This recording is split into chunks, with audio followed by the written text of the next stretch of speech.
मनसुखची हुशारी. एका गावात एक जमीनदार होता. त्याची खूप शेतीबाडी होती. घोडे, बैल, गाड्या, नोकर-चाकर सारे होते. पण तो अतिशय गर्विष्ठ होता. गरिबांचा तो अतिशय द्वेष करत असे. इतकेच काय, तो आपल्या नोकरांना सुद्धा आपल्या वाड्याच्या अंगणात पाऊल टाकू देत नसे. त्याचं ठाम मत होते की गरीब लोक हे मूर्ख असतात. कोणीही नोकर आला तरी तो घराबाहेर उभा राहूनच त्याच्याशी बोले. गड्यांना त्याच्या वागण्यामुळे अतिशय वाईट वाटे.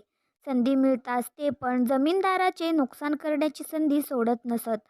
मनापासून काम करीत नसत आणि शेतात टंगळमंगळ करून वेळ वाया घालवत असत. जमीनदाराने एक नवा नोकर कामावर ठेवला. त्याला जेव्हा जमीनदाराची वर्तवणूक कळली तेव्हा त्याने तेथील नोकरांनाच दोष देण्यास सुरुवात केली. नीट पद्धतीने काम करा. तुम्ही मालकाचे नाही तर स्वतःचेच नुकसान करता आहात. आपल्याला मालकाला योग्य मार्गावर आणावेच लागेल. त्याचे बोलणे ऐकून नौकर हसू लागले. हसू नका, आपण भित्रे आहोत म्हणून मालकाचा अन्याय सहन करतो. माणसाला डोके असेल तर तो सारे काही करू शकतो. जो मालक आपला तिरस्कार करतो असे तुम्ही म्हणता, त्याच मालकाबरोबर आपल्या हुशारीच्या जोरावर मी जेवण खावण करून दाखवीन. मनसुखलाल, काहीतरी बाता मारू नकोस. तुमचा विश्वास नसेल तर आपण पैज लावू. मनसुखलाल म्हणाला, जर मी उद्या तुम्हाला मालकाबरोबर बसून जेवून दाखविले तर तुम्ही मला काय द्याल? आम्ही सगळे मिळून तुला 500 रुपये देऊ. एक जण म्हणाला, हो चालेल, चला ठरलं तर. दुसऱ्या दिवशी दुपारी मनसुखलाल जेवणाच्या वेळी मालकाच्या घरी पोहोचला. त्याला पाहताच चौकीदार ओरडला, ए पळ इथून. अरे चौकीदार मित्रा, मला मालकाबरोबर काही महत्त्वाच्या गोष्टी बोलायच्या आहेत. मनसुखलाल म्हणाला, जे काय असेल ते मला सांग, तुझ्याशी नाही, फक्त मालकाशीच मी हे बोलू शकेन. मनसुख म्हणाला, जर तू मला मालकाला भेटू दिले नाहीस तर मालकाच्या होणाऱ्या नुकसानीला तू जबाबदार राहशील. हे ऐकून चौकीदार घाबरला आणि धावतच मालकाकडे गेला आणि लगेचच परत येऊन म्हणाला, चल, मालक तुला बोलवत आहेत. मनसुख आत गेला. त्याला मालकाने विचारले, मनसुख, काय भानगड आहे? जमीनदार अंगणात एका डौलदार खुर्चीवर बसला होता. मनसुखलालने संशयाने चौकीदाराकडे पाहिले. त्याचा हेतू लक्षात घेऊन जमीनदार म्हणाला, घाबरू नकोस, इथे सगळे आपलेच लोक आहेत. पण माफ करा मालक, खरं म्हणजे. मनसुख पुन्हा बिचकला. जमीनदाराने चौकीदाराला बाहेर जायला सांगितले.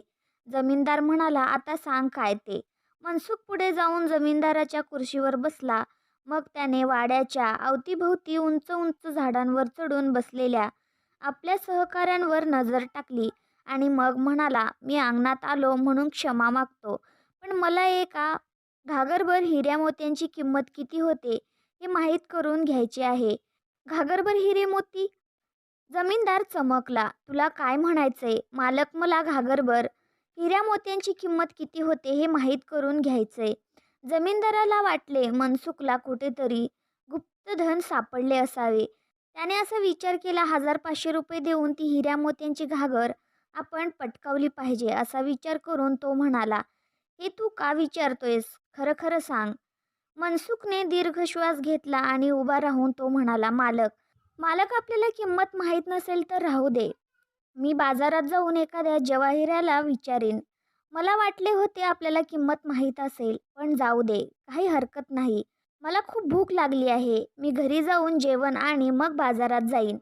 संधी हातातून जाते म्हटल्यावर जमीनदार अस्वस्थ झाला आणि खुर्चीतून उठून त्याचा हात पकडून म्हणाला, अरे अरे कुठे जातोस? भूक लागली असेल तर इथेच जेव, मी तुझ्यासाठी खायला मागवतो. असे म्हणून जमीनदाराने नोकरांना जेवण आणायला सांगितले. ती जेवायचीच वेळ होती. मग त्याने नोकरांना एका टेबलावर आपल्यासाठी आणि मनसुखसाठी ताटे लावण्यास सांगितले. खरं म्हणजे दागिने भरलेल्या घागरीच्या मोहाने तो आंधळा झाला होता. त्याला फक्त हिऱ्या मोत्याने भरलेली घागरच दिसत होती. तडकाफडकी ताटे बाहेर आली. टेबलाच्या एका बाजूला जमीनदार आणि दुसऱ्या बाजूला मनसुखलाल बसले. दोघांनी जेवायला सुरुवात केली. जेवण खूपच चविष्ट होते. तुपात बनविलेल्या भाज्या, वरण, भात, कोशिंबीर, भरीत, पापड आणि खीर असे जेवण मनसुखने फक्त स्वप्नातच पाहिले होते. पण असे जेवण तो आपल्या हुशारीच्या जोरावर प्रत्यक्ष जेवत होता. तो पोटभर जेवला. वा वा, फारच उत्तम जेवण. आम्ही गरीब मंडळी असे जेवण फक्त स्वप्नातच जेवतो. आपण फार दयाळू आहात मालक. ते सगळं राहू दे. जमीनदार उतावळा होऊन म्हणाला, तू त्या घागरीसंबंधी सांगत होतास, तू असं कर, ती घागर मला आणून दे, मी तुला 500 रुपये देईन. नाही नाही मालक, ती घागर. बरं, कमी असतील तर 1000 घे. बस आता ताबडतोब जा आणि ती घागर घेऊन ये. माझे म्हणणे तरी ऐका मालक, ती घागर. हे बघ आता. जमीनदार थोडा चिडला. हे पैसेही कमी वाटत असतील तर 2000 रुपये देईन. आता काहीही न बोलता तू जा आणि ती घागर घेऊन ये. आपला काहीतरी गैरसमज झालाय मालक, हात जोडून मनसुख म्हणाला. माझ्याजवळ असली घागरच नाही. काय? जमीनदार चिडून ओरडला. मूर्ख माणसा, मग इतका वेळ त्याची किंमत कशाला विचारत होतास? मालकाची अवस्था अशी झाली की खरोखरच घागरभर सोन्या चांदीचे नुकसान झाले असावे. मालक कोणाकडे घागरभर सोनं मोती असतील तर तो किती श्रीमंत असू शकेल, एवढंच मला माहीत करून घ्यायचं होतं. मनसुख निरागसपणे म्हणाला. अरे रे! जमीनदार आपल्या डोक्यावर हात मारून म्हणाला. तू तू अगदी गाढव आहेस मनसुख. तुझ्या कल्पनाही गाढवासारख्या आहेत. मग अचानक जमीनदाराच्या ओठावर हसू फुटले. त्याला हसताना पाहून मनसुखचा धीर वाढला आणि तो हसत म्हणाला, मालक, आमच्या गरीब लोकांच्याही काही इच्छा असतात. आपण श्रीमंत लोक जशी स्वप्ने पाहता तशीच आमचीही काही स्वप्ने असतात. पण आपल्या वागण्याची आम्हाला भीती वाटते. काल आमच्यात पैज लागली आणि मी बाकीच्यांना म्हणालो, मी आपल्या हुशारीच्या बळावर फक्त मालकाच्या घरातच जाईन असे नाही, तर त्यांच्याबरोबर जेवणही करेन. अशा प्रकारे मनसुखने जमीनदाराला सारा प्रकार सांगितला. मनसुखची हुशारी पाहून मालकाला अतिशय समाधान झाले आणि तो म्हणाला, मनसुख, तू आज माझे डोळे उघडलेस. मला आजपर्यंत असे वाटे जगात पैसेवाल्यांनाच डोके असते. मी तुझ्यावर अतिशय प्रसन्न आहे. तू पैस तर जिंकलीसच, पण आता माझ्याकडूनही बक्षीस मिळवण्यास पात्र ठरला आहेस. हे माझ्याकडूनही 500 रुपये घे. हे तुझ्या हुशारीचे बक्षीस आहे. मालक, आम्ही आपले नोकर आहोत. आम्हाला बक्षीस नाही, आपले आशीर्वाद पाहिजेत. आपण आमच्यावर कृपाच करू इच्छित असाल तर एवढेच करा. आमच्या मुलांसाठी शाळा सुरू करा, ज्यामुळे ती शिकून सवरून मार्गी लागतील.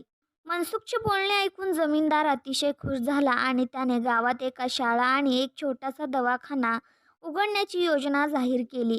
त्याची वागण्याची पद्धत बदलली. आता तो नोकरांशी मित्रतापूर्वक व्यवहार करू लागला. खरंच, बुद्धिमान माणसाला सर्वत्र मान मिळतो.